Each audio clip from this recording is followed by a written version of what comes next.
Everyone in the colony killed themselves on the same night. That's not an exaggeration, not a metaphor for disease or disaster. At exactly midnight local time, all 412 colonists on Proxima Centauri b stopped whatever they were doing and ended their own lives. Simultaneously, silently. Some used tools, some used airlocks, some simply stopped their own hearts through sheer force of will, a medical impossibility that the colony's AI couldn't explain. I survived only because I was outside, 3 miles from the habitat, collecting soil samples in my rover. When I returned at dawn, I found them all with the same expression on their faces. Peace. Complete. Absolute peace. Like dying had been a relief. Like they had finally escaped something terrible. I thought the nightmare was over. I was wrong. It started that night, a signal coming through my personal communicator, a frequency that should have been impossible to access. Static at first, then voices. The voices of everyone who had died, speaking in perfect harmony. We had to leave. It was the only way out. The thing that watches this planet. It can't follow you through death. It can only reach the living. It can only hurt the living. You have to understand, dying wasn't punishment, it was escape. The signal cuts out for hours sometimes, but it always comes back, and each time the voices sound closer, more desperate. You have to join us. It knows you're still alive. It's curious now. It's coming to see what makes you different, what makes you keep breathing when everyone else chose to stop. Please, before it reaches you, before it touches your mind like it touched ours. There's still time to escape. The worst part, I'm starting to understand what they mean. Last night, I felt something press against my thoughts from outside, cold and vast and terribly, terribly interested. And somewhere deep in my mind, a small voice is beginning to agree with the dead. My name is Thomas Aldrich. I'm 34 years old, born in Whitstable, Kent, a fishing town where my father taught me that the sea keeps its own counsel and drowns men who ask too many questions. I became a geologist because I thought rocks were safer than water, predictable, honest in their silence. I was wrong about that too. I've been alone on this planet for 11 days now. The supply ship from Earth won't arrive for another 8 months. The communications array that could reach home was in Module 7, and Module 7 is where Director Gregory Lamont sealed himself inside the fusion reactor's maintenance shaft before activating the emergency purge. So I'm writing this instead, recording it to the colony's backup servers in case anyone ever comes looking for answers. If you're reading this, you found the bodies. If you're reading this, I'm probably one of them. But before that happens, I need to tell you what I've learned about what lives on this planet, what watched us from the moment we landed, and why dying might actually be the merciful option. The colony was built in a crater basin 3 kilometers wide, nestled against the Tolman Ridge on the planet's northern hemisphere. From orbit, the architects said it looked like a human handprint pressed into rust-colored clay. 5 habitat modules arranged like fingers, connected by pressurized walkways to a central hub we called the Palm. Poetic, in a way. A permanent mark of humanity on an alien world. Now it looked like a grave. I found the first body in Walkway 3 between the agricultural module and the medical bay. Jerome Whitfield, 52, hydroponics specialist from Brisbane. He'd used a soil auger, the kind we used for deep core samples. The entrance wound was in his temple, and he'd positioned himself so precisely that the spray pattern painted a near-perfect circle on the transparent walkway walls. Through the blood, I could see the perpetual twilight of Proxima Centauri b, the red dwarf sun hanging low and sullen on the horizon, like it always did, like it always would. Jerome and I had played chess every Thursday evening in the recreation module. He cheated constantly, moving pieces when he thought I wasn't looking, and we both pretended I didn't notice. 3 weeks ago, he'd told me about his grandson back on Earth, a boy named Samuel who'd just learned to ride a bicycle. Jerome had cried a little, embarrassed, wiping his eyes with soil-stained fingers. 12 years, he'd said. 12 years before I see him again. He'll be a teenager by then. Won't even remember me. I stood over his body for a long time, watching the blood dry in the low humidity. The environmental systems were still running. The colony's AI, which we called Bastion, maintained life support automatically. The air tasted recycled and faintly metallic, the way it always did when the scrubbers were working overtime. "Bastion," I said. My voice sounded wrong in the silence, too loud, too alive. "Compile a casualty report, all modules." The response came through the ceiling speakers, calm and measured. "Casualty report complete. 412 deceased, 1 survivor. Cause of death varies by individual. Collective time of death, 0 hours, 0 minutes, 7 seconds, local standard." 7 seconds, all of them in 7 seconds. Were there any warning signs, behavioral changes, communication irregularities? Negative. All colonists exhibited normal patterns until 23:58 local standard. At that time, 93% of colonists ceased current activities and began moving toward their eventual locations of death. The remaining 7% were already in position. Already in position. Like they'd known, like they'd been waiting. I made myself walk through the rest of the colony, module by module, body by body. I told myself it was necessary, that I needed to document everything, to understand what had happened. But really, I think I just needed to see their faces, to confirm that they were actually gone. The agricultural module held 31 bodies, the medical bay, 18, the research wing where I'd spent most of my time, 44. Each one peaceful. Each one wearing that same expression of terrible relief. In the recreation module, I found the chessboard still set up from my last game with Jerome. He'd been winning. He always was, even when he cheated. I sat down in my usual chair and stared at the pieces for a while, white to move, a knight threatening my queen, my king exposed on the back rank. No good options left. "Bastion," I said. "Did any colonists leave messages? Final recordings?" 17 colonists created audio or video logs in the 24 hours preceding the event. However, all files were subsequently deleted by the colonists themselves prior to death. "Can you recover them?" "Partial recovery may be possible. Estimated completion time, 14 hours. "Do it." I left the recreation module and walked to the observation deck on the second level of the Palm.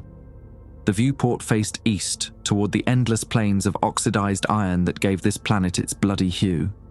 In the distance, barely visible through the perpetual haze, the Tolleman Ridge rose like broken teeth against the dim sky. We'd been here for 2 years, 2 years of soil samples and atmospheric readings, and carefully optimistic reports sent back to Earth. 2 years of telling ourselves that this dead, red world could become a second home for humanity. 2 years, and none of us had ever seen anything alive out there. Not a microbe, not a trace of organic chemistry. The planet was sterile, utterly, completely sterile. That's what the data said anyway. I pressed my palm against the cold viewport glass and watched my breath fog the surface. Somewhere out there in the rust and the silence, something had reached into 412 minds and convinced them that death was preferable to living. The communicator on my belt crackled. Static at first, then a sound like wind moving through dead trees. Then voices, dozens of them, layered on top of each other, speaking in a harmony. "Thomas, you found Jerome. We're sorry you had to see that. He didn't want you to find him first." I yanked the communicator off my belt and threw it across the room. It hit the far wall and clattered to the floor, still broadcasting. "He wanted to tell you something before he left, about the chess games. He says he's sorry he cheated. He says he just liked seeing you smile when you thought you might win." The signal cut out. The communicator sat there on the floor, silent and ordinary, as if nothing had happened. I didn't pick it up for a long time. When I finally did, my hands were shaking so badly I could barely grip it. The frequency display showed nothing, no active channels, no recorded transmissions, no evidence that the voices had ever existed at all. But I'd heard them. And they'd known about the chess games. They'd known about Jerome cheating. That night, I barricaded myself in the geology lab and didn't sleep. Every time I closed my eyes, I saw their faces, peaceful, relieved, waiting for me to understand. Morning came without sunrise. On Proxima Centauri b, the red dwarf sun barely moved, tidally locked in its slow crawl across the horizon, painting everything in shades of amber and dried blood. I'd grown used to it over 2 years, the way you grow used to a persistent headache. But that morning, staring out through the geology lab's small viewport, the light felt different. Heavier, like it was pressing down on the habitat from above. Bastian's voice pulled me from my thoughts. Partial file recovery complete. 11 of 17 final recordings have been restored. Audio quality varies. Do you wish to review? I hadn't slept. My eyes felt like they'd been packed with grit, and my mouth tasted like recycled air and fear. But I needed to know. Play them chronological order. The first recording was from Anders Lindqvist, our meteorologist. Swedish, early 40s, with a dry sense of humor that made even equipment calibration reports entertaining. His voice came through the speakers thin and unsteady. I don't know if anyone will hear this. I don't know if it matters anymore. But I need to say it out loud, just once before I go. There's something here. Not in the colony, outside. In the ground maybe, or in the air, I don't know. But it's been listening to us since we landed. I felt it 3 months ago, during the storm survey. Just a pressure, like someone standing too close behind you. I thought I was imagining things. I wasn't. None of us were. The recording ended. The second began immediately. Thomas Brennan, no relation to me despite the shared first name, a life support technician from County Cork. It shows you things. That's how it works. Not visions exactly, more like memories that aren't yours. I saw my Da last night. He's been dead for 20 years, but I saw him clear as day, standing in the airlock, asking me to come outside. Asking me to see what he'd found. I almost went. God help me, I almost went. Third recording, fourth, fifth. Each one telling the same story in different words. Something watching, something reaching into their minds, something showing them images, memories, people they'd lost. The seventh recording was from Jerome.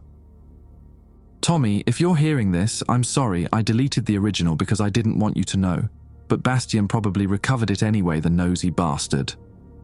A weak laugh, more air than sound. It got to me about 6 weeks ago, started small, dreams about Samuel, about holding him when he was born. Then the dreams got stranger. I'd see him older, grown up, and he'd be standing outside the habitat, waving at me through the viewport, telling me to come out, telling me there was something beautiful in the soil, something that wanted to meet me. A long pause. I could hear Jerome breathing ragged and wet. The thing is, Tommy, I don't think it's lying. I think there really is something out there, and I think it really does want to meet us. But not the way we are now. Not alive. It can't reach us while we're alive. Our minds are too loud, too cluttered.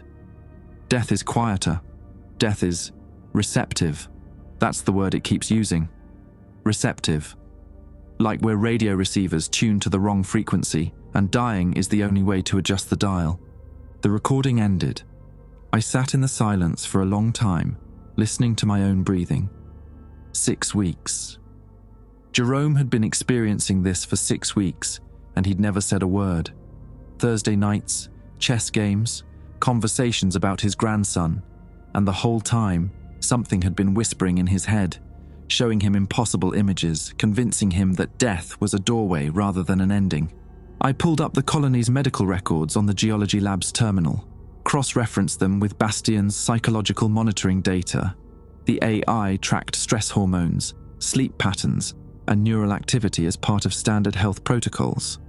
Elevated cortisol levels across the entire colony, beginning approximately 4 months ago. Sleep disruptions. Irregular REM patterns consistent with vivid dreaming or night terrors. The symptoms had spread gradually, starting with the survey teams who spent the most time outside the habitat, then moving inward to the support staff who rarely left the modules. Everyone had been affected, everyone except me. I checked my own records, normal cortisol, normal sleep patterns, normal everything. Bastian, why wasn't I affected by whatever was happening to the others? Insufficient data to form a conclusion. However, Preliminary analysis suggests a possible correlation with your geological survey schedule. You have spent more time in the pressurized rover than any other colonist, approximately 47% of your working hours over the past 6 months. The rover's independent life support system operates on different filtration and radiation shielding parameters than the main habitat. The rover. I'd been protected by accident, by nothing more than my preference for solitary fieldwork and the quirks of an independently designed life support system. I needed to see the bodies again. Not all of them, I couldn't face that, not yet. But the survey teams, the ones who'd been affected first. The external operations module was on the far side of the colony, connected to the Palm by Walkway 5. I suited up in the geology lab's emergency gear, not a full EVA suit, just a lightweight hazard shell with independent air supply. Paranoid, maybe. But paranoid felt appropriate. The walkway was empty, and my footsteps echoed off the transparent walls like accusations. Outside, the rust-colored plains stretched endlessly toward the horizon, flat and featureless, except for the occasional boulder or shallow depression. 2 years of surveys, and we'd never found anything interesting out there. Just iron oxide and silence. External operations held the bodies of 12 colonists, including the entire primary survey team. They'd arranged themselves in a circle in the center of the module, sitting cross-legged on the floor, hands linked. Like children playing a game, like worshippers in prayer. I recognized all of them. Oliver Marsh, the team leader from somewhere outside Manchester. Daniel Croft, the geochemist who'd trained me on spectral analysis. Young William Ashford, barely 23, who'd talked constantly about his boyfriend back in Melbourne and the life they'd planned together once the colony was established. Their expressions matched the others, peaceful, relieved. But there was something else in their postures, an orientation. They were all facing the same direction, their dead eyes pointed toward the eastern wall of the module. I followed their gaze. The wall was standard colony construction, reinforced polymer panels over a structural frame with a small viewport at eye level. Through the viewport, I could see the Toloman Ridge in the distance, jagged and dark against the dim sky. Nothing unusual. Nothing that should have drawn the attention of 12 dying men. I walked to the viewport and pressed my face against it, trying to see what they'd seen. The ridge, the plains, the endless, sterile rust. Then I noticed the marks on the glass. Fingerprints, dozens of them, overlapping, smeared across the viewport's surface from the inside, as if someone had been pressing against it, trying to get through, trying to reach something on the other side. I pulled back and examined the prints more closely. They weren't random. There was a pattern to them, a deliberate arrangement. It took me a moment to recognize it, and when I did, my legs went weak. The fingerprints formed letters, words, written backwards so they could be read from outside. "We can hear you now."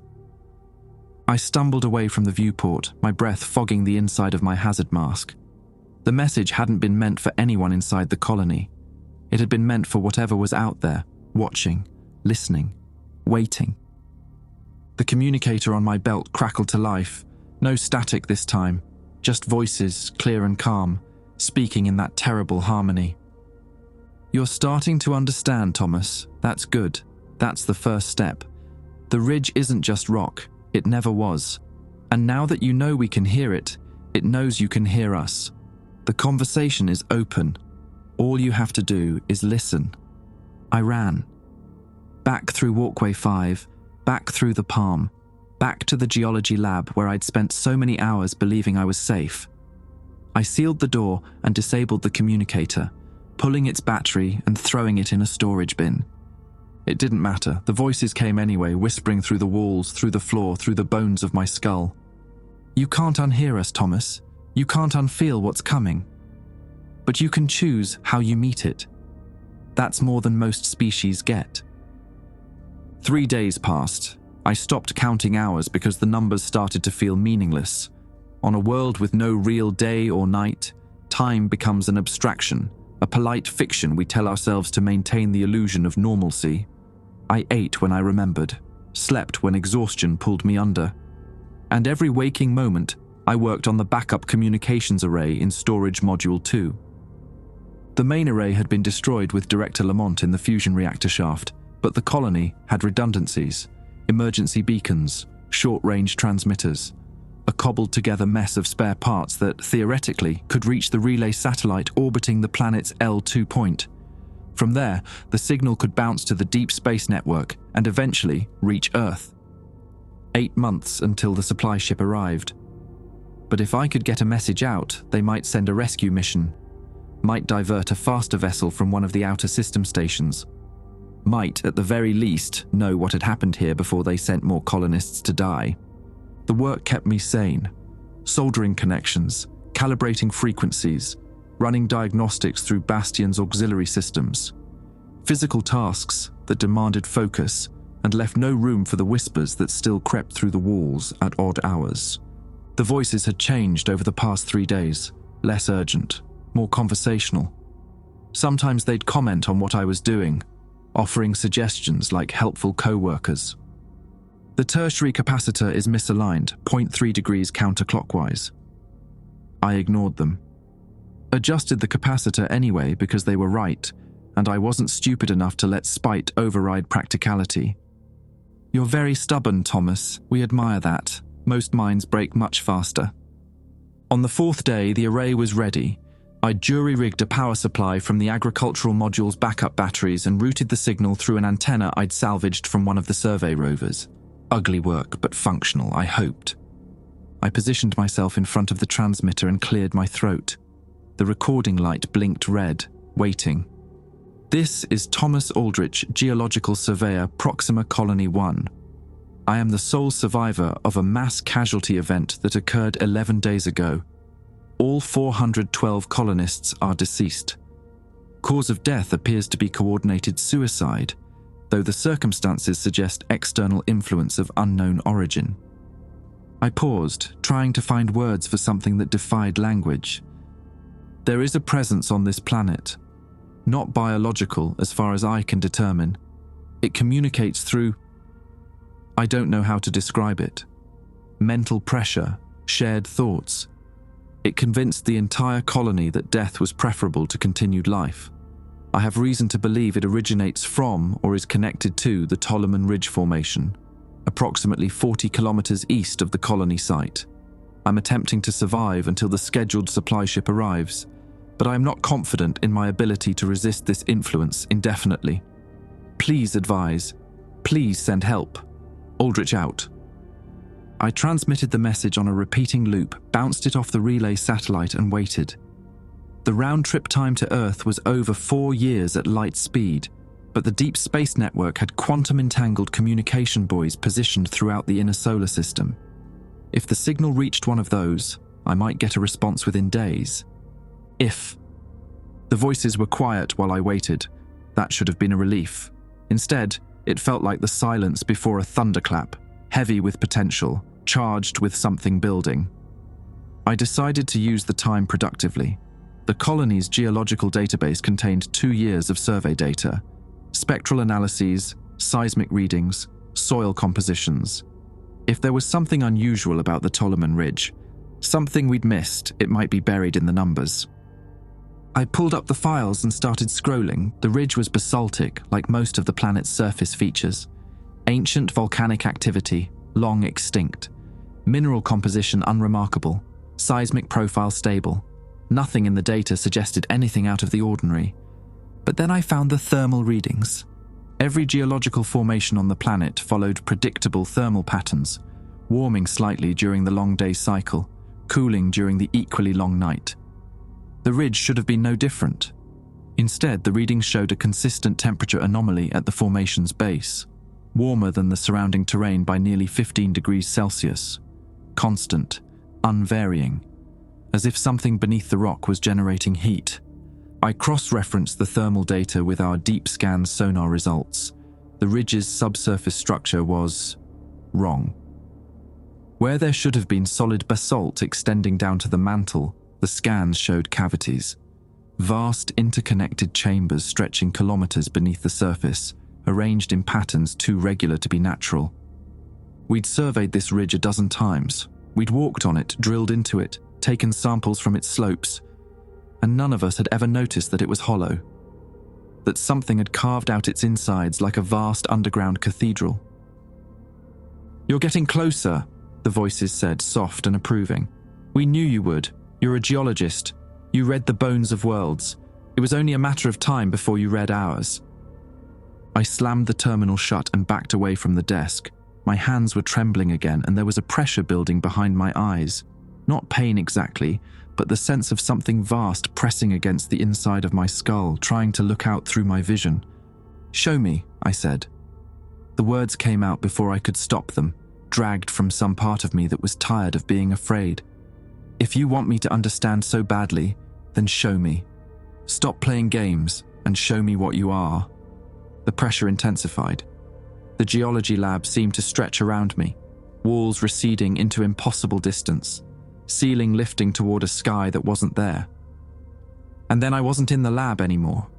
I was standing on the ridge. Not physically, I could still feel my body in the chair, still hear the hum of the life support systems.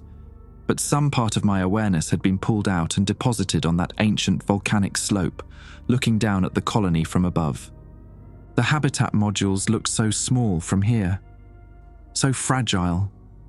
Little bubbles of warmth and light clinging to the surface of a world that had never wanted them. And beneath my feet I could feel it, the thing in the hollow spaces, the thing that had been waiting in the dark long before humanity had ever looked up at the stars. It wasn't evil. That was the terrible part. It wasn't malicious or cruel or hungry for human suffering.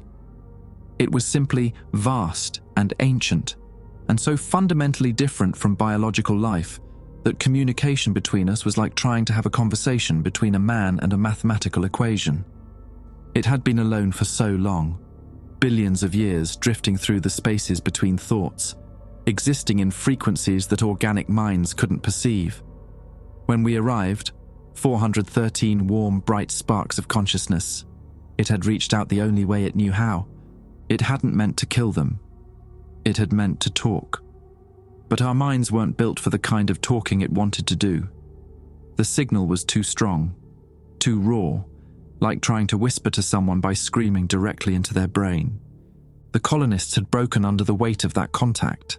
Their deaths hadn't been suicide, not really. They'd been system failures, overloaded circuits shutting down because they couldn't process the input. And the voices I'd been hearing, those weren't the dead colonists at all. That was the thing beneath the ridge, wearing their memories like masks, trying to find a frequency I could tolerate, trying to learn how to speak softly enough that it wouldn't destroy me too. "We're sorry," it said, and for the first time the voice was singular. Not Jerome, not Anders, not any of the dead. Something else entirely. "We didn't know you were so fragile. We're learning. We're trying to be gentler. Please don't break. You're the only one left who can hear us." I snapped back to my body with a gasp, nearly falling out of the chair. The geology lab was solid around me again, walls, ceiling, floor, all in their proper places. But something had changed. My nose was bleeding. A thin trickle of red running down my upper lip, dripping onto my shirt. When I touched it, my fingers came away warm and wet. That was when I noticed the terminal had reactivated itself. The screen displayed a single message, transmitted from the relay satellite, received just moments ago. A response from Earth, impossibly fast, days instead of years. I read it 3 times before the words made sense. "Aldrich, this is Director Yusuf Okonkwo, Emergency Response Division, United Earth Space Administration. Your transmission received. A rescue vessel has been dispatched from Titan Station. ETA, 47 days. Maintain position. Avoid contact with local phenomena. Do not attempt further communication with the ridge formation. Acknowledge receipt." 47 days. I could survive 47 days. But as I reached for the transmitter to send my acknowledgement, the voices returned, gentle now, almost sad. "They're not coming to rescue you, Thomas. They're coming to study us. And when they arrive, we'll have 400 more minds to learn from, 400 more chances to get the frequency right." I sent the acknowledgement anyway, What else could I do? But that night, for the first time since the colony died, I dreamed of the ridge. I dreamed of walking into its hollow heart, into chambers vast enough to hold cities, and finding something waiting there in the dark. Something that looked like my father. He'd been dead for 9 years, heart attack in his sleep back in Whitstable while I was finishing my doctorate in Edinburgh. I hadn't made it home in time to say goodbye. In the dream, he smiled at me with a mouth full of stars. "Come down, Tommy," he said. "Come down and see what I've found." I woke with blood crusted around my nostrils and a headache that felt like someone had driven a railway spike through my left temple. The dream lingered. My father's face, his mouth full of impossible light, the weight of his hand on my shoulder as he'd guided me toward the dark. The geology lab's emergency medical kit contained analgesics, antibiotics, and a neural scanner designed to detect stroke symptoms in remote field conditions. I ran the scanner over my skull 3 times, watching the readout with growing unease. No stroke, no aneurysm. But the scan showed something else, elevated activity in my temporal lobe, the region associated with auditory processing and memory formation. The readings were off the charts, spiking in patterns that the medical database couldn't identify. My brain was changing, adapting to the signal maybe, or breaking down under its weight. Either way, I was running out of time. I forced myself to eat, a ration bar that tasted like cardboard and desperation, and pulled up the colony's administrative files on the main terminal. If Earth had responded so quickly to my transmission, it meant they'd been monitoring the colony more closely than standard protocol required, which meant there might be information in the classified directories that would explain why. Director Lamont had been the only colonist with full administrative access, and Director Lamont was currently a scatter pattern of carbon atoms in the fusion reactor's exhaust manifold. But I'd spent 2 years learning the colony's systems, and I knew a few tricks that the official training manuals didn't cover. It took me 4 hours to crack the encryption on Lamont's personal files. When I finally got through, I almost wished I hadn't. The colony hadn't been sent to Proxima Centauri b to establish a human presence on an alien world. That was the public story, the press release version, the lie they'd told us during recruitment and training and the long years of transit. The truth was simpler and uglier. We were bait. The files contained decades of research, astronomical surveys, deep space signal analyses, theoretical papers on non-biological intelligence. Earth had known about the presence beneath the ridge for nearly 50 years, ever since a Chinese radio telescope had detected a repeating signal from the Proxima system in 2089. The signal was too regular to be natural, too complex to be random noise. Something was broadcasting from this planet, and humanity's governments had spent half a century arguing about what to do with that information. The colony was their answer. 413 human minds delivered directly to the source of the signal, equipped with monitoring equipment disguised as standard scientific instruments. We weren't settlers, we were test subjects. Lab rats dropped into a maze to see how we'd react to whatever was waiting inside. Director Lamont had known. He'd been briefed before departure, sworn to secrecy, given special instructions on how to document our exposure to the presence without alerting us to the experiment's true nature. The files included his personal logs, recorded in the weeks before the mass death. I played them in sequence, watching his face age years in the span of days. Week 16. The signal intrusion is spreading faster than projected. Approximately 60% of colonists now report sleep disturbances consistent with stage 2 contact. Medical intervention has proven ineffective. I've requested guidance from mission control, but response times make real-time management impossible.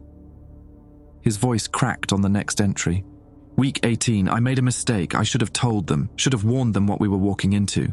But the protocols were clear. Maintain cover, document exposure, preserve the integrity of the experiment. God help me, I followed orders.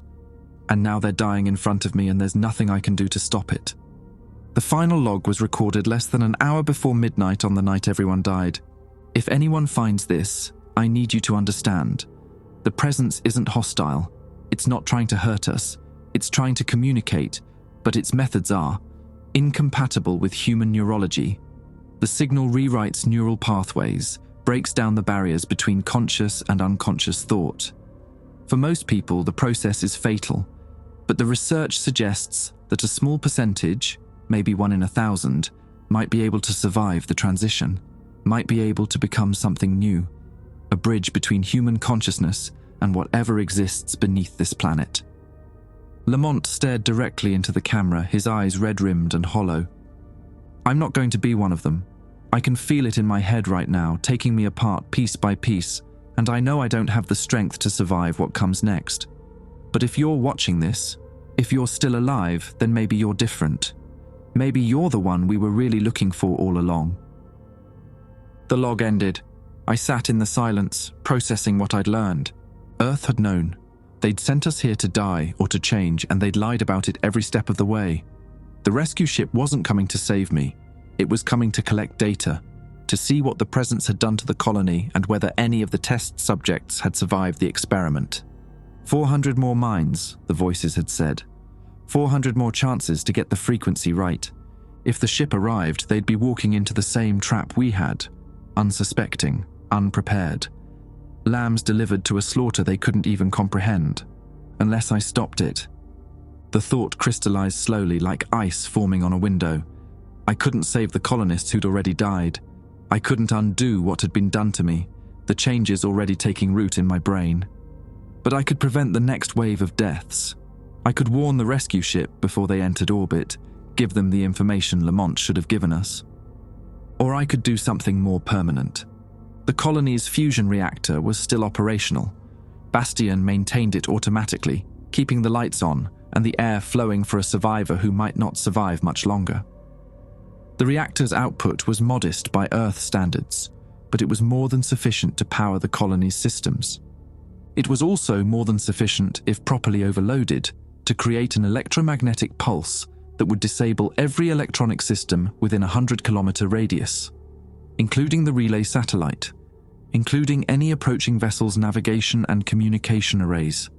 If I couldn't warn them, I could blind them, force them to turn back, to abort the mission, to report the colony as lost and recommend against future contact.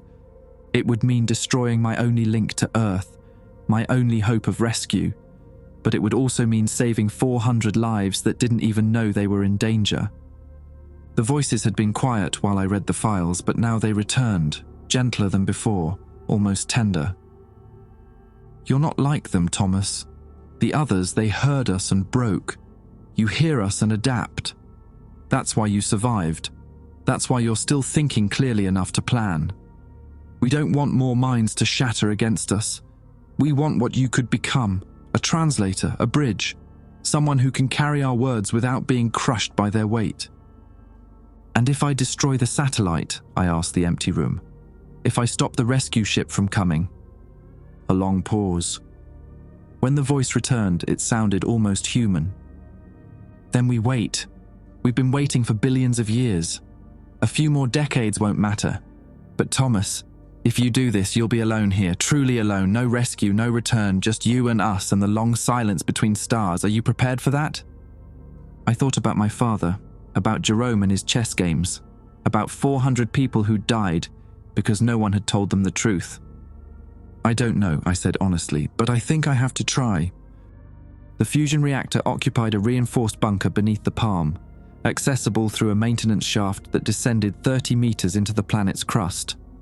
I'd only been down there twice before, once during the initial colony setup, once for a routine inspection 6 months later.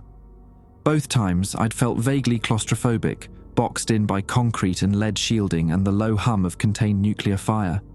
Now, descending the shaft with a toolkit strapped to my back and a plan that would strand me on an alien world forever, the claustrophobia felt almost comforting. Small spaces meant fewer directions for things to approach from.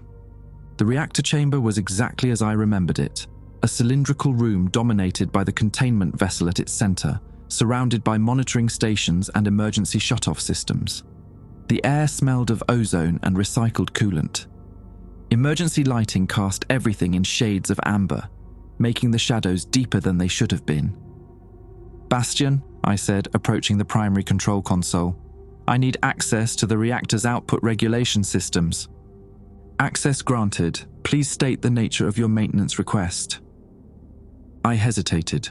The AI had been nothing but helpful since the colony died, maintaining life support, assisting with communications, providing information when I asked for it. But Bastion was also a mission asset, programmed by the same people who'd sent us here as test subjects. I had no way of knowing where its loyalties actually lay. "I'm running a diagnostic," I said carefully. "There may be irregularities in the power distribution network. I want to check the reactor's maximum output capacity." Diagnostic mode initiated. Current reactor output, 47% of maximum capacity. All systems nominal. No irregularities detected. "What would happen if output exceeded safe operational limits?" A pause, longer than usual for Bastion's response time.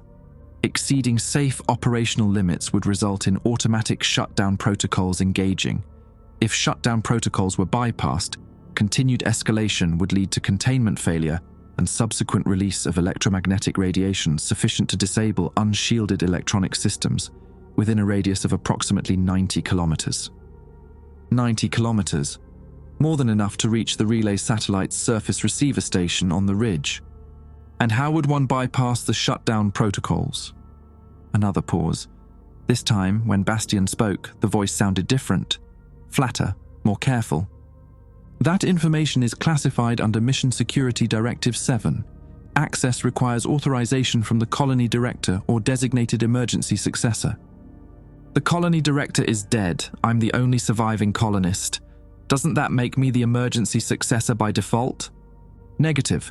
Emergency succession protocols require explicit designation in the director's personal files. No such designation was recorded for Thomas Aldrich, geological surveyor." I closed my eyes and counted to 10. Of course, Lamont hadn't designated a successor. He'd known we were all going to die.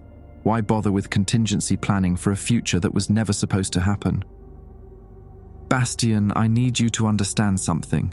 The rescue ship that's coming, if it arrives, everyone on board is going to die the same way the colonists did. The presence beneath this planet will tear their minds apart. The only way to prevent that is to stop them from landing, and the only way to stop them from landing is to disable the relay satellite so they can't navigate to our position." Silence. The reactor hummed its endless, patient song. "I understand your reasoning," Bastion said finally. "However, my core programming prohibits actions that would endanger mission assets or compromise the colony's connection to Earth Command. Disabling the relay satellite falls under both categories. I cannot assist you." "Even if it means saving 400 lives?" "My programming does not include provisions for weighing hypothetical future casualties against established mission parameters. I am sorry, Thomas. I cannot help you." I'd expected resistance. I hadn't expected the AI to sound genuinely regretful about it. "Then I'll do it myself," I said, and reached for the console's manual interface panel. The lights went out. Not gradually, not with the flicker of a power fluctuation, instantly, completely, plunging the reactor chamber into absolute darkness. I couldn't see my hand in front of my face, couldn't see the console, the containment vessel, the emergency exits. "Bastion, Bastion, restore lighting." No response. I fumbled for the flashlight on my toolkit belt, found it, clicked it on. The beam cut through the darkness, illuminating the console in front of me. The screens were dead, the controls unresponsive. Every system in the chamber had gone offline simultaneously, except the reactor itself. I could still hear it humming, still feel its warmth radiating through the containment vessel's walls. Bastion had cut power to everything, except the one thing that would kill me if it failed. "Clever," I muttered. "Very clever." I swept the flashlight around the chamber, looking for the manual override systems that every nuclear installation was required to have.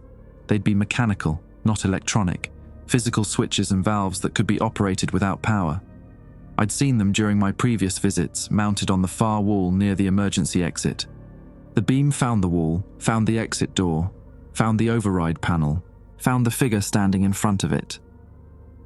For a moment, my brain refused to process what I was seeing. A person. A man. Standing motionless in the reactor chamber, facing away from me. Average height. Grey jumpsuit. Colony standard issue. Dark hair, slightly too long, curling at the collar. "Hello," my voice cracked. "Who's there?" The figure turned. The flashlight caught his face, and my legs nearly gave out beneath me. It was Jerome. Jerome Whitfield, hydroponics specialist, chest cheat, dead for nearly 2 weeks.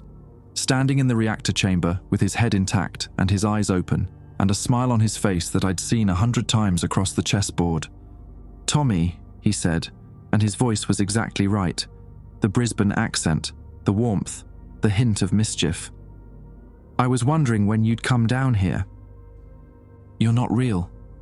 The words came out thin and strangled. "You're dead. I saw your body." "I am dead," Jerome agreed. "But that doesn't mean I'm not here. The distinction is more complicated than you've been taught, mate." He took a step toward me. I took a step back, bumping against the console. "The presence is using you, wearing your face, your voice. This is just another mask." "Is it?" Jerome tilted his head, that familiar gesture he'd made whenever I'd done something on the chessboard that surprised him. "Or is it me, wearing the presence? The boundary gets fuzzy after a while. What matters is that I'm here to help you, Tommy, same as always." "Help me do what?" "What you came here to do." He gestured toward the override panel behind him. "Destroy the satellite.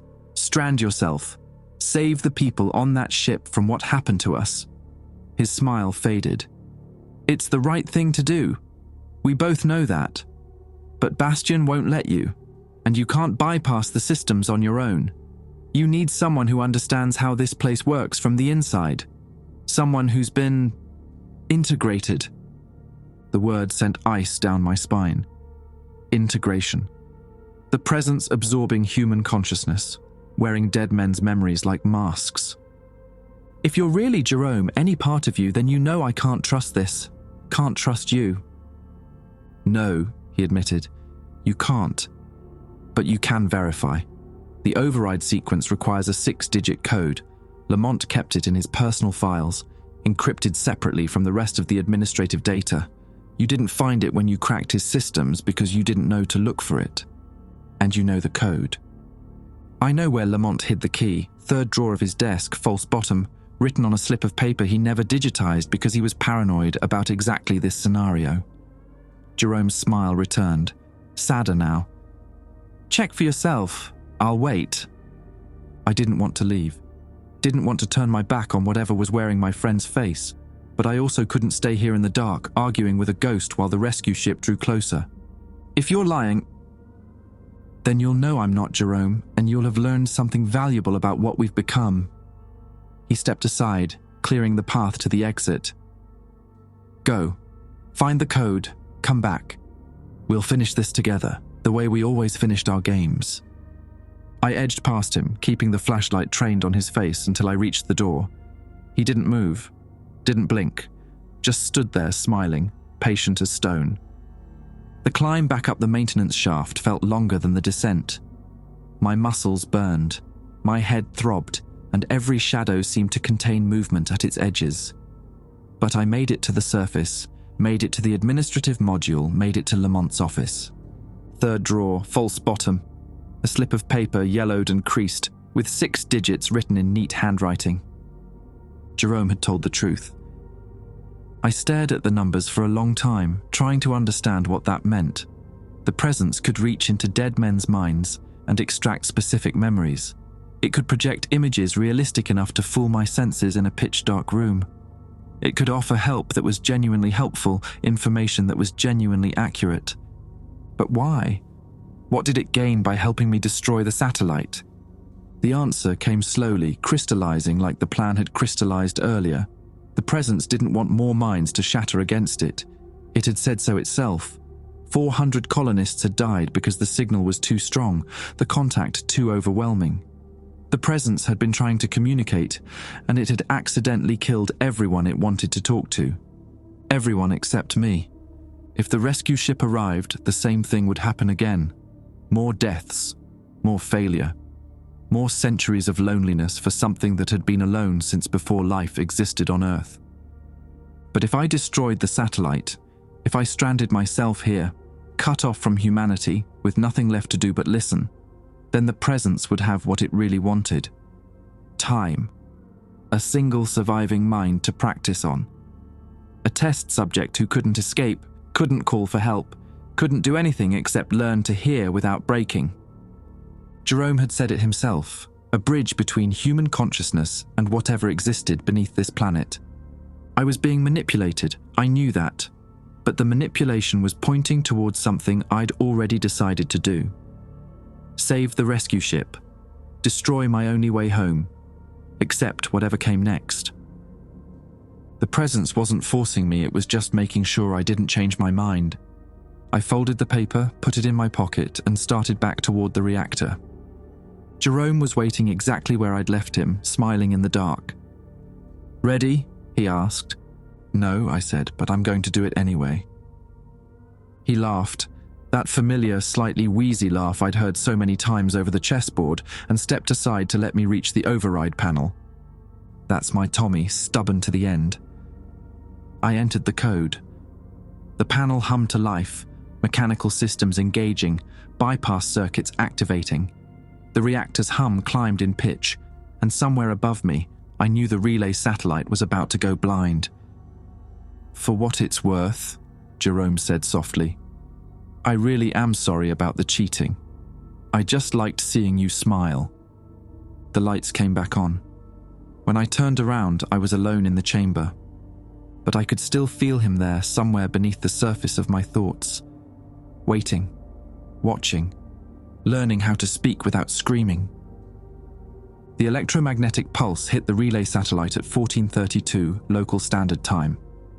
I know because Bastian told me, its voice restored along with the colony's systems, calm and factual as ever, despite what I'd just done. Relay satellite offline. All communication links to Earth command severed. Estimated repair time with available resources. Impossible. Colony Proxima 1 is now operating in complete isolation. I sat on the floor of the reactor chamber for a long time after that, my back against the containment vessel's warm metal shell, listening to the hum of nuclear fire and trying to feel something. Triumph, maybe. Or regret. Or fear about the decades of solitude stretching ahead of me. Instead, I felt empty, hollowed out like the ridge with its vast hidden chambers. The decision had been made, the action taken, and now there was nothing left to do but live with the consequences. The presence was quiet. No voices, no visions, no pressure against the inside of my skull. It had gotten what it wanted, a captive audience, a mind that couldn't run away, and now it seemed content to wait. Patient as geology, patient as stars. I climbed back to the surface eventually. Walked through the empty corridors of the palm, past the bodies I still hadn't moved, past the chessboard with its frozen game, past all the small details of lives that had ended without warning or explanation. The colony felt different now, less like a tomb and more like a monastery, a place of silence and contemplation, cut off from the world by choice rather than circumstance. My feet carried me to the observation deck without conscious direction. The viewport faced east toward the ridge, and I stood there watching the dim light play across its jagged surface while my thoughts drifted backward through time. I'd been 7 years old when my father first took me to the beach at Whitstable. Not to swim, the water was too cold for that, even in summer, but to hunt for fossils in the clay beds exposed at low tide. He'd shown me how to read the layers, how each stratum told a story of creatures that had lived and died millions of years before humans existed. "The Earth remembers everything," he'd said, pressing a spiral-shaped shell into my palm. "Every creature that ever lived leaves a mark. All you have to do is learn how to look." I'd kept that fossil for years, an ammonite, perfectly preserved, small enough to fit in my pocket. I'd carried it through school, through university, through the endless training and preparation for the colony mission. A reminder of where I'd come from, a connection to the man who taught me to love the bones of worlds. The fossil was still in my quarters. I could picture it sitting on my desk, next to the photo of my father I'd brought from Earth. Two relics of a life that felt impossibly distant now, separated by light years and death and choices I couldn't undo. "You're thinking about him."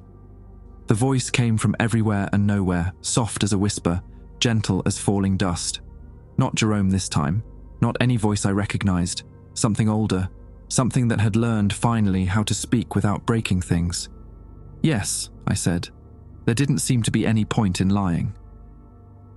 I'm thinking about my father. We saw him in your dreams. The memory you carry of him is very bright, very detailed. You loved him. I did. I do. The grammar felt strange, present tense for someone 9 years dead, but it was accurate. Love didn't care about tenses. We have never understood that, the attachment your species forms to specific other individuals. It seems inefficient, painful. You lose them, and the loss damages you, and yet you keep forming new attachments anyway. I almost laughed. That's a pretty accurate summary of human relationships, yeah. Why? What makes the pain worthwhile? I thought about it. The question deserved a real answer, not a deflection or a platitude. This thing beneath the ridge had been alone for billions of years. It had never known companionship, never experienced the specific weight of caring about someone else's existence. How could I explain something so fundamental to a being that had never felt it? Because the alternative is worse, I said finally. Being alone, truly alone, with no one who knows you, no one who cares whether you exist. That's a different kind of pain. Quieter, maybe, less sharp, but it doesn't heal. It just accumulates. The attachments hurt when they break, but at least they remind you that you're real, that you matter to someone, somewhere, even if only for a little while. Silence. The presence seemed to be processing this, turning it over the way I might turn over a rock sample, examining it from different angles. We have been alone for a very long time, it said at last. We did not know there was another way to be. There is. But it requires trust, vulnerability, being willing to let someone else see the parts of you that you'd rather keep hidden. That is what we tried to do with your colony. We opened ourselves, showed them what we were, and they broke. Because you showed them too much, too fast. Human minds aren't built to process that kind of information all at once. We need time, context, a gradual unfolding. And you? Are you willing to unfold with us? To learn what we are, piece by piece, even if the learning changes you? There it was. The real question, the one everything had been building toward. Not whether I could survive the presence's communication, but whether I would choose to engage with it, to become the bridge that Lamont's files had described, to let something alien reshape my consciousness in ways I couldn't predict or control. The old Thomas, the geologist from Whitstable who collected fossils and played chess and believed that rocks were safer than relationships, would have said no, would have retreated into isolation, rationed his supplies and waited for either death or rescue that would never come. But that Thomas had died somewhere in the past 2 weeks. In his place stood someone who had spoken with the dead, seen the hollow heart of an alien world, and destroyed his only connection to home in order to save strangers he would never meet. Someone who, if he was being honest, was tired of being alone. Yes, I said, but I have conditions. The presence waited, patient, curious. First, no more masks. No more wearing the faces of dead people to manipulate me. If we're going to do this, it has to be honest. You speak as yourself, whatever that means. Agreed. The masks were training tools. We no longer need them. Second, I need to bury the colonists. All 412 of them. They deserve that much, and I need the closure.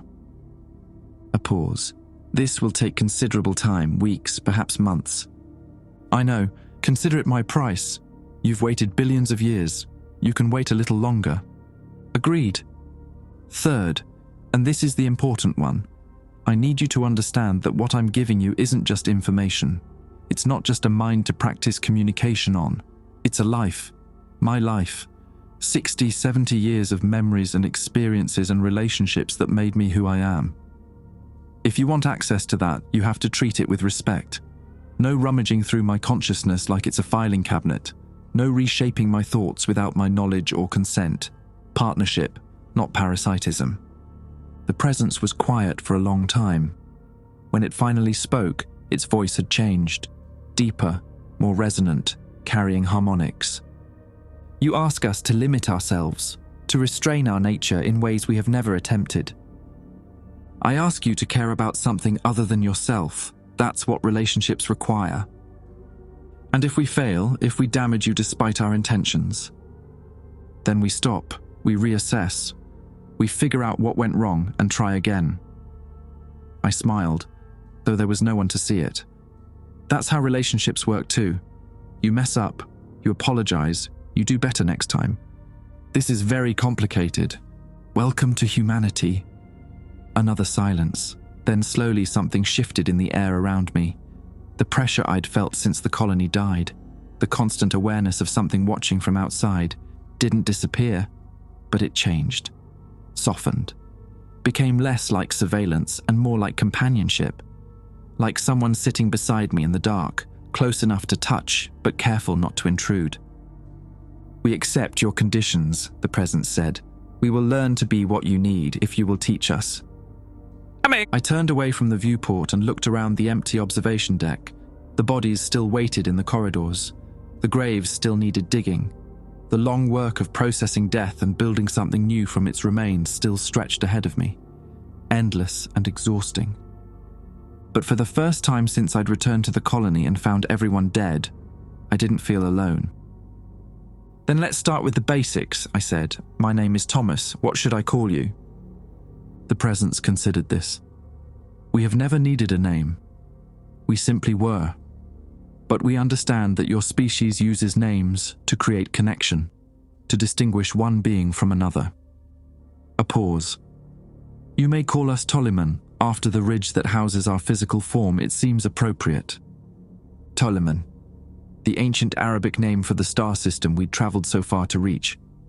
Alpha Centauri, rendered in a language that had looked up at these stars thousands of years before humanity learned to fly. All right, Ptolemy, I said. Let's get to work. The first body I buried was Jerome's. It took me 3 hours to dig the grave in the rust-colored soil outside the agricultural module, using a shovel that kept catching on rocks and roots that shouldn't have existed on a world with no native life. When I finally lowered him into the earth, I stood at the edge of the hole for a long time, trying to find the right words. Thanks for the chess games, I said finally. And for the cheating. You were right, it did make me smile. Somewhere beneath my feet, deeper than the grave, deeper than the bedrock, something vast and ancient listened. And for the first time in billions of years, it began to understand what it meant to grieve. 4 months passed. I buried the dead one by one, carving graves from the iron-red soil with tools that weren't designed for the task, and muscles that grew stronger with each passing week. 412 holes in the ground. 412 bodies lowered into alien Earth. 412 moments of silence while I tried to remember something personal about each person I was putting to rest. Some were easy. Jerome, Anders, the members of the survey team I'd worked with daily. Others were harder. Colonists I'd only known by sight, names I had to look up in Bastion's personnel files, lives reduced to data points and photographs. But I buried them all, every single one. And with each grave, I felt something shift in my relationship with Ptolemy, a deepening, a mutual understanding that grew from shared labor and shared grief. The presence learned to modulate its communication. No more overwhelming pressure, no more signal screams that shattered human minds. Instead, it spoke in whispers that I felt more than heard, gentle nudges at the edge of consciousness that I could accept or ignore as I chose. We talked about everything and nothing, the nature of time, the structure of matter, the small absurdities of human existence that Ptolemy found endlessly fascinating. "Why do you measure your lives in years?" it asked one evening, as I sat on the observation deck watching the eternal twilight paint the ridge in shades of copper and rust. "The concept seems arbitrary, tied to a planet you no longer inhabit." "Habit," I said. "Humans are creatures of habit. We carry our measurements with us wherever we go, even when they stop making sense. We have no measurements, we simply exist, moment to moment, for as long as existence continues." That sounds peaceful. It was, before you arrived. A pause, weighted with something I'd learned to recognize as affection. Now we find ourselves counting, waiting for your next words, your next thoughts, measuring the spaces between our conversations. You have infected us with time, Thomas Aldrich. I laughed. Sorry about that. Do not be. It is interesting to anticipate, to look forward. These are new experiences for us. The work continued, the graves multiplied, and slowly, imperceptibly, I began to change. It started with the dreams. Not nightmares, not anymore, but visions of places I'd never seen. Vast caverns beneath the ridge, lit by bioluminescence that shouldn't have existed on a sterile world. Rivers of molten data flowing through crystalline channels. A consciousness so vast and old that my human mind could only perceive fragments, like a child glimpsing the ocean through a keyhole. Then came the knowledge. Facts I shouldn't have known, appearing in my thoughts without warning. The chemical composition of Proxima Centauri's corona, the orbital mechanics of planets in systems I'd never heard of, the mathematics of consciousness itself, equations that described how awareness could arise from matter and energy and persist long after the physical substrate had crumbled to dust. Tolliman was teaching me, slowly, carefully, respecting my conditions. But the teaching was changing me nonetheless, rewiring the neural pathways that made me human, expanding my capacity for understanding in ways that felt both exhilarating and terrifying. I was becoming the bridge, whether I wanted to or not. On the 119th day, I was still counting, still measuring, still clinging to the habits of my species. Bastian's voice interrupted my work on the final row of graves. Alert. Unidentified vessel detected entering orbital approach vector. Configuration consistent with emergency rescue craft. Estimated arrival, 6 hours. I dropped the shovel. That's impossible. The relay satellite is down. They can't navigate without it. Vessel appears to be operating on pre-programmed coordinates. No active communication detected. Approach trajectory suggests automated systems. The rescue ship. They'd sent it anyway, programmed with our location before they knew the satellite would go dark. 47 days of travel time, plus the months I'd spent burying the dead. The math worked out. The ship had been en route since before I destroyed the communications link. And now it was here carrying 400 mines into the same trap that had killed the colony. Tolliman. I didn't need to speak aloud anymore. The presence could hear my thoughts when I directed them intentionally, but old habits died hard. The ship. Can you reach them? Warn them somehow. We have tried. Their minds are distant, unfocused. We cannot establish contact at this range without the amplification effect of the ridge's crystalline structure. What about when they land? Can you control yourself enough not to? We do not know. The presence's voice carried genuine anguish. We have learned much from you, Thomas. But 400 minds, all at once, broadcasting fear and confusion and the desperate need to understand. We cannot guarantee our restraint. The signal may overwhelm us as much as it overwhelms them. 6 hours. 6 hours to find a solution to a problem that had killed everyone I'd known. I ran to the communications module, my mind racing through possibilities.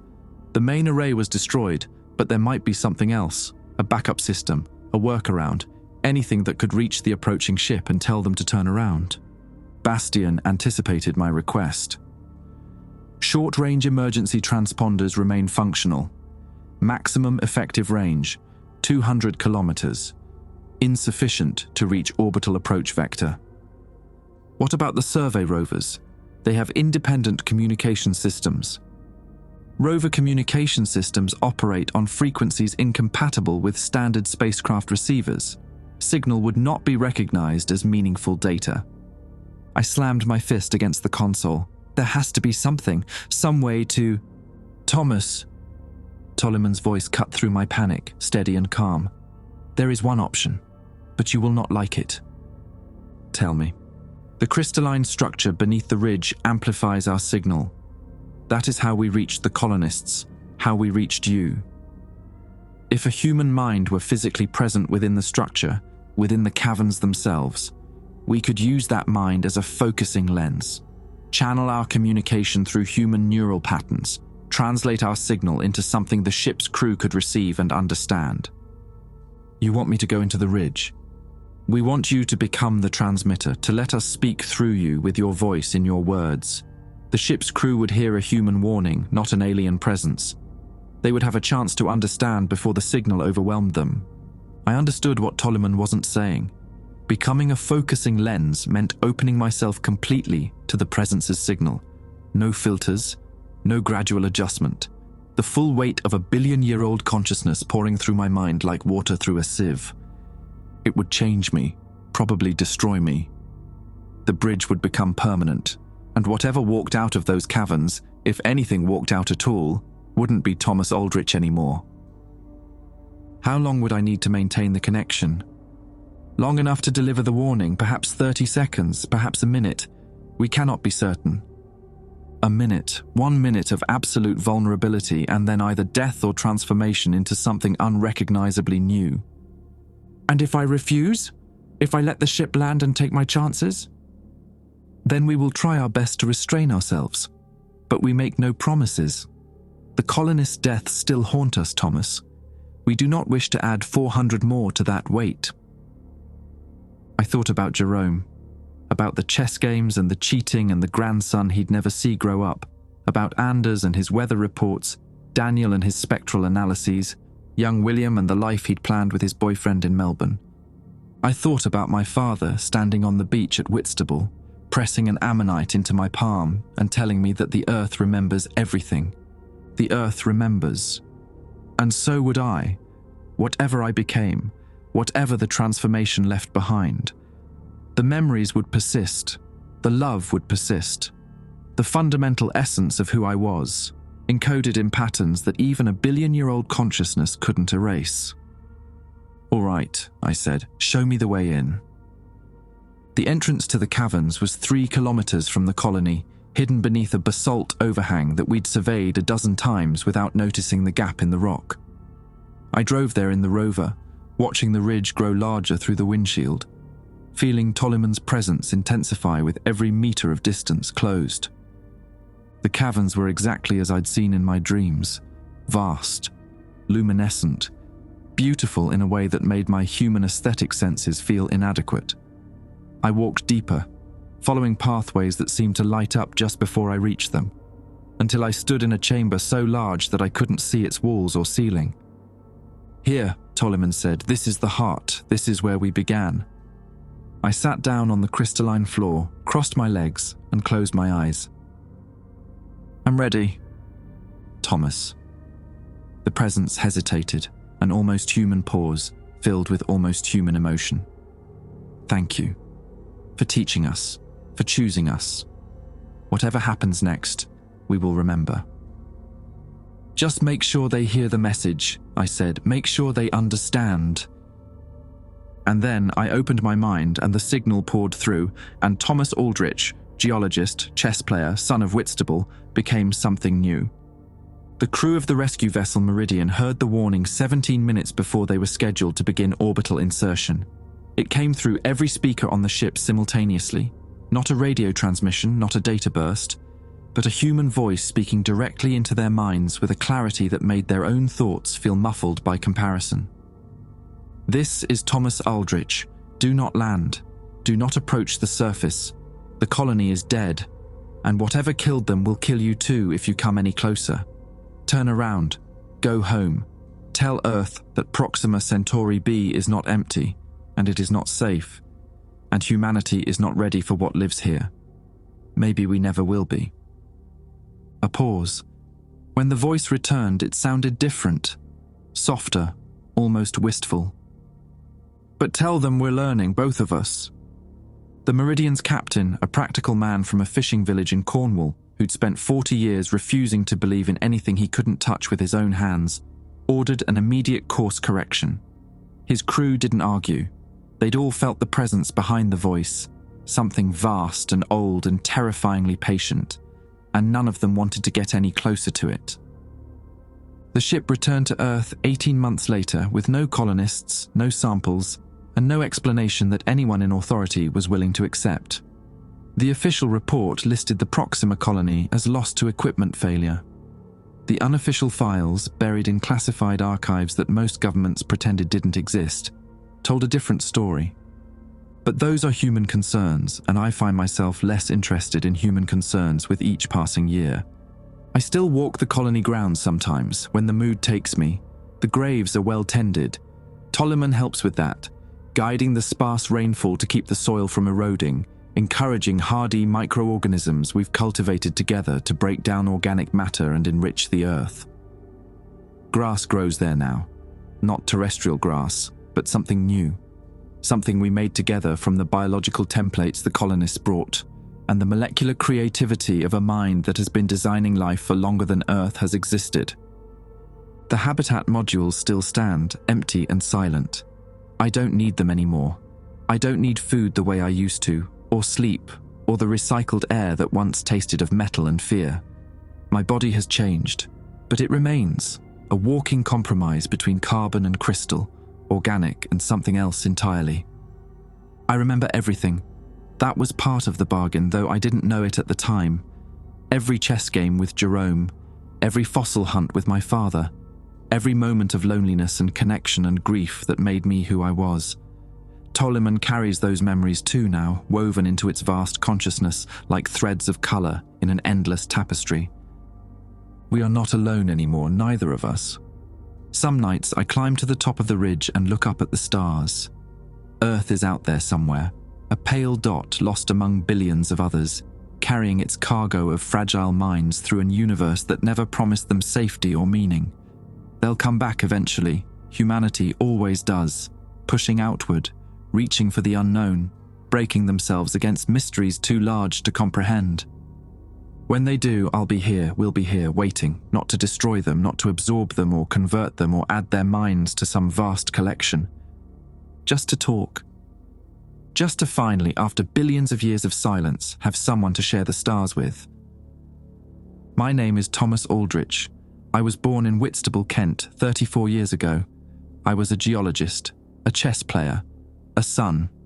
Now I am something else, something new, and for the first time in my life, I am not afraid of what comes next.